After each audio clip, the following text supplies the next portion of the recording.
નમસ્કાર ખેડૂત મિત્રો, અત્યારે અમે જે ઊભા છીએ આ અમારો 25 વીઘાનો મગફળીનો પ્લોટ છે, જેમાં અમે 5 જૂનના કોરવાણ કરી અને મગફળીનું વાવેતર કરવામાં આવ્યું હતું. શરૂઆતના વરસાદ ઓછા હતા, જેના હિસાબે થોડી ગરમી લાગી હતી, એટલે બિયારણમાં જર્મિનેશન આવ્યું હતું, એટલે થોડા ઘણા ખાલા પડ્યા છે. બાકી જે મગફળી ઊભી છે આની અત્યારે તમે જોઈ શકો છો કે વરાપ રહી છે, તો બળદથી સાંતી ચાલુ છે ચોટો.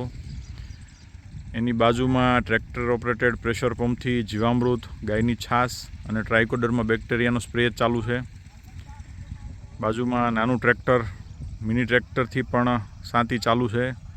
અત્યારે આજે તારીખ 28 જુલાઈ અને મોટા વરસાદ પછી એક વિરામ મળ્યો છે, તો અમારી જમીન એટલી ભરભરી છે કે વરસાદ ગયા પછી લગભગ 24-36 કલાકમાં જ સાંતી ચાલુ થઈ જાય છે. એટલે આ જો અત્યારે જે મગફળીનું જે રિઝલ્ટ દેખાય છે એ ઓર્ગેનિકલી ટ્રીટમેન્ટ, પ્રાકૃતિક કૃષિનું જે રિઝલ્ટ છે કે એક પણ આટલો બધો વરસાદ પડ્યો છે, અતિવૃષ્ટિ થઈ છે, તેમ છતાં એક પણ છોડ ક્યાંય પીળો નથી દેખાતો, કોઈ ફૂગવાળો છોડ નથી, કોઈ રોગવાળો છોડ નથી. હા, શરૂઆતમાં જે ગરમીના હિસાબે જે બિયારણ જર્મિનેશન આવ્યું છે, માત્ર એટલી જ ખામી છે, ને એ પણ 20-25% જેવું ખાલા છે. પરંતુ અત્યારે તમે જુઓ એકદમ હેલ્ધીનેસ છે.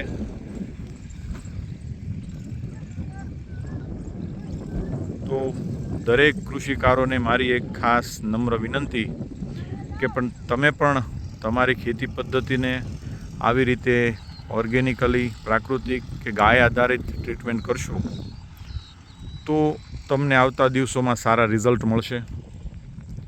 બસ, જય હિન્દ, જય ભારત.